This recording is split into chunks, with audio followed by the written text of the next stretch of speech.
Doing it all way.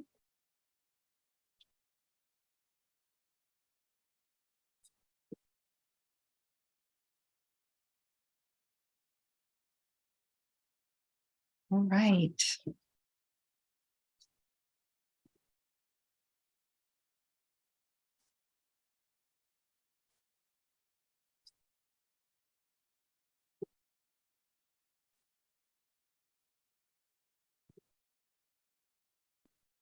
Hello, everyone. Hi, how are you? I am going live today because, well, I try to go live at least once a week, and today is Wednesday, and I couldn't think of a better time to go live than today. So how are you doing? We are midweek. How are you? If this is your first time visiting my YouTube channel, my name is Stephanie Strong. I am a personal development and executive coach. Some people call me the self-doubt terminator. And so I work with career professionals, executive leaders, and I also work with high achieving leaders and solopreneurs to break through mindset barriers so they can achieve their personal and professional development goals. But today we've got some juicy ways on how we are going to learn to speak with more confidence using self-control. How to speak more confidently with self-control. And here's the thing, you guys, this is live, so there's no edit here. So I want to invite you to like this video, share it out, and please subscribe to my YouTube channel because I am going to be dropping gems all throughout the week. And if you are returning to my YouTube channel, I certainly want to say welcome. And I'm so glad that you are here. So let's jump right into it because I know that you are here to get these gems. And so we're talking about how to speak confidently using self-control. Well, I want to first say that each and every one of us has an internal control tower, whether we use it or not. And that's a different story. But everybody has an internal control tower that sends out signals, that alerts you what's coming ahead sometimes, through your senses, or that helps guide you along the way so that you can navigate through relationships, navigate on your job, navigate through your family, navigate in the public in a way that keeps you from colliding. All right. But sometimes we collide. And so the point of this live is so that you can do less colliding and become more adapt to the way that you can communicate, tapping into your internal control tower. All right, so here's where we're going with this. All right, so there's two things that I'm going to bring up. So stay with me because this is going to help you. If you are in the middle of a conversation or an interchange, or you have got a talk coming up, maybe it's a hard conversation. No matter where you are in your life, in your career, in your business, in your relationships, this is going to help you, particularly if you may be going to a relationship or going into a conversation where there is an impasse, or you have to have a hard conversation, or you just want to show up in the conversation honorably. All right, this is going to help you. All right, two things I want you to focus on. Come on, pull close. I want you to focus on these two things. Your internal control tower has two primary radars. One is a radar that you react to. One is a radar that you respond to. So you've got reactive and you've got responsive. Reactive or responsive. And I know this is not new to some of you, but I want you to tap into your internal control tower, because when you do, you can better mitigate challenges, and you can better control the way that you speak, control the way that you respond or react, and have better sense of control. Have a better sense of control. All right, so here it is. So here's what happens when your reactive radar goes off. It alerts you that something's wrong, right? So you become reactive. A reactive response is usually generated by emotions and feelings. And this is what it sounds like. Now, this is just a few. You have to tap into your own internal control tower so that you can pay attention to whether you are being reactive or are you being responsive. So a reactive way that we show up in conversations is we say a few things. Number one, no one gets it right all the time. So you know what we do? We make excuses. No one gets it right all the time. Of course, no one gets it right all the time, but when you use that as an excuse to not take ownership of the way you are reacting, that can be a problem. And so we want you to have victories, not setbacks. You're going to have some setbacks sometimes, but if you can avoid a setback, then take ownership of what you're saying. Here's another one. People, you know how sometimes we say people don't change, and that some people that includes you too, right? So it's hard to change. People don't change. I'll just have to live with it. Live with it. You know, oh, I'm just being me. That's another one. That's another thing. That's just who I am. That's just who I am. I'm just going to be me. All right. Well, we absolutely want you to be yourself. We want you to be authentically who you are. But the question begs, is being yourself, are you rising to your higher self? Are you rising to your more noble qualities? Or are you giving yourself a way out to nurse wounds, to nurse offenses? So try not to give yourself a way out. I'm not saying judge yourself harshly. I'm just saying take ownership and allow yourself to grow and to stretch. All right. How about this one? Here's another one. This is reactive. This is reactive when you're being reactive in a conversation because you want to show up in the conversation with more confidence, but that takes some self-control. And we're talking about tapping into your internal control tower. Two radars, reactive and responsive, if you're just joining us. Here's another one that's reactive centered. Life is so unfair. Why does this have to happen to me?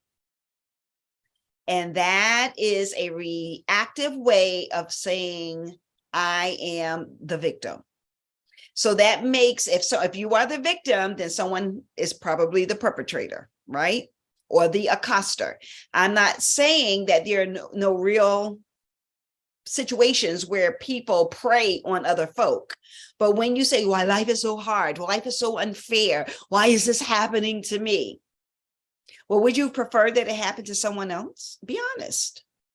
The thing is, life is unfair, but you have the opportunity to turn that around so that you are empowering yourself rather than disempowering yourself. Here's another one.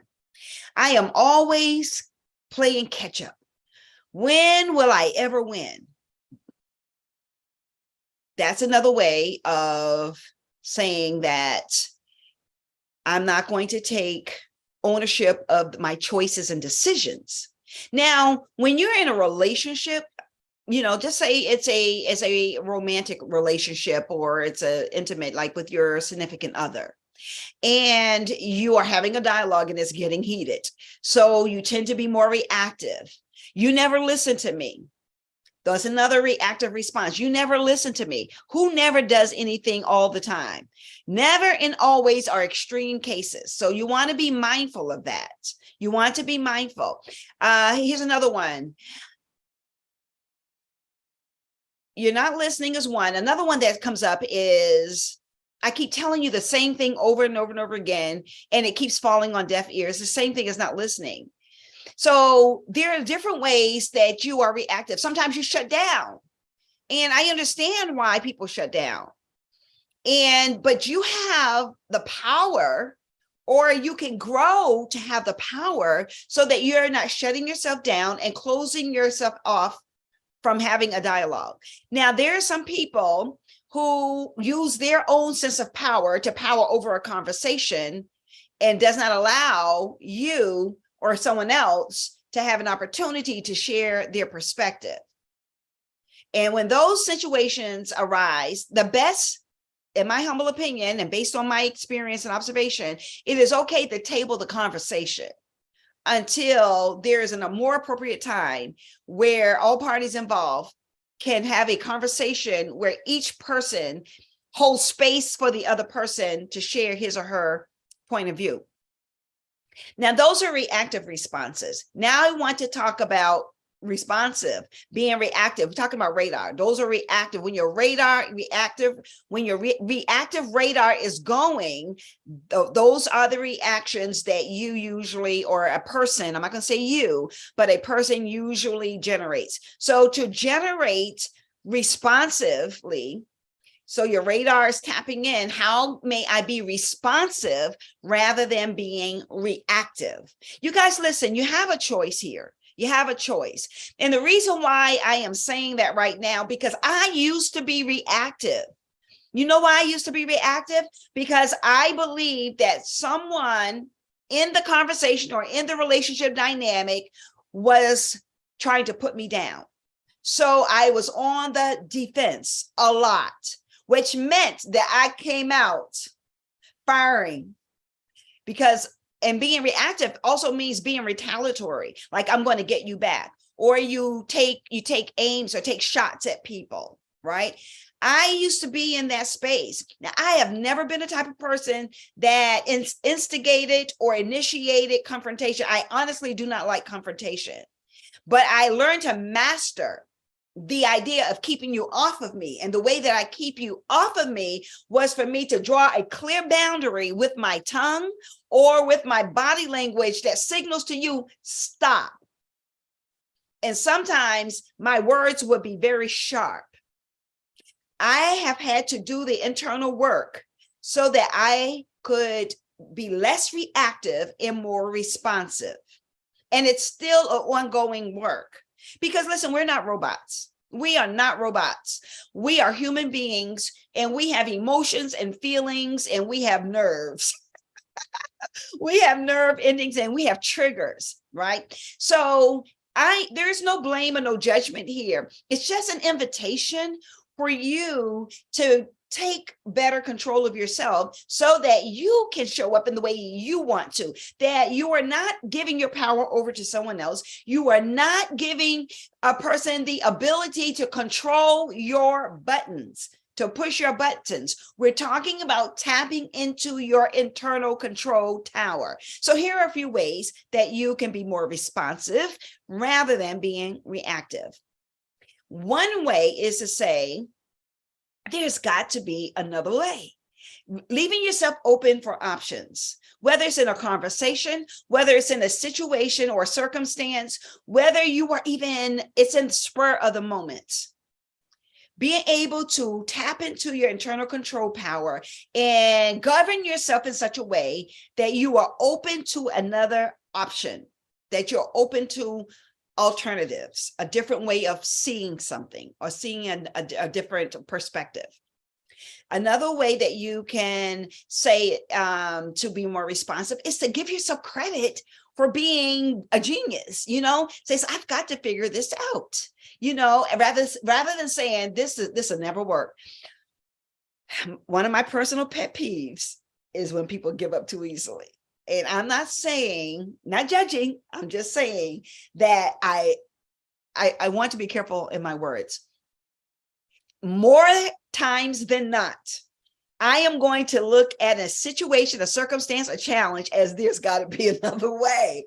And sometimes to my own detriment, I will drill that thing down until I exhaust every possible option. Sometimes that's a virtue. And sometimes that's an Achilles heel. I'm just saying, we're in this together, so we all have to try to figure it out. All right, here's another thing that I want to share about being responsive. Who can I call for help? Using your lifeline, and one of the ways that you can think about, like, who do you know that has had that you admire and who has had a successful career or life or marriage or relationship that you can say, who can I call? Who can I call? Who can I get support from? Who can I ask? Who can I bounce this off of? I tell you, that's one of the best ways. And one of the ways that I approach a particular situation where I need to co-think with somebody, I simply call someone up or reach out to them and say, hey, would you think with me about this? Will you think with me about this particular topic or this particular challenge? Would you be willing to think with me? When you invite someone to think with you, it's an exchange of ideas. Even with your spouse or your significant other, rather than always butting heads, or you just seem to not be able to find a common ground in your communication, invite that person to think with you. Let's think together about this. All right, here's another way. Taking ownership of your own self. And by saying, a person that's responsive is going to say, you know what? I'm in control of myself, and I am in control of my words, and I am in control of my action. I use the word control, but the word that I like better is manage. I manage my emotions. I manage the way that I speak. I manage my body language. Taking ownership is the most liberating thing that you can do. You know why? Because it disarms the accuser, or the person on the opposite side. I said the accuser, the person on the opposite side of what it is that you want to share. Sometimes you might find yourself in a situation or a conversation where it tends to lead to being combative. You don't want to do that. You don't want to be combative. You want to be expressive, but you want to be respectful. You want to be respectful. All right. And the last one I want to bring up in terms of being responsive is the decision and choice that you will bring your best self to the day. You will bring your best self to the conversation. You will bring your best self to the situation or circumstance. You know what? If you want to speak more confidently, then it calls for you to be able to tap into your internal control tower and decide whether you're going to be reactive or whether you're going to be responsive. And the icing on the cake is making the decision and choice that I am going to be my best self. I am going to bring my best self to every situation and circumstance. And the most valuable exercise or practice that you can implement is the practice of the pause. The practice of the pause. Give yourself permission to pause before you speak. Pause before you act.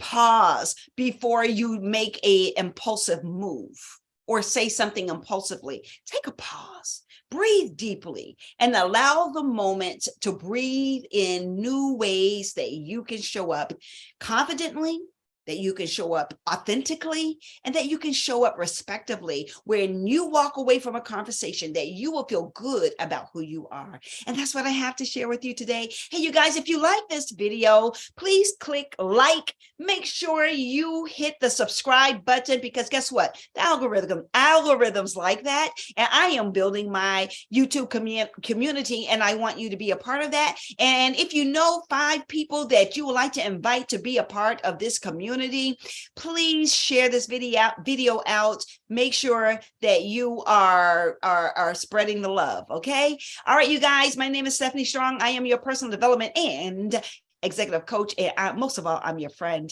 And I look forward to seeing you on the next video. Until then, take care.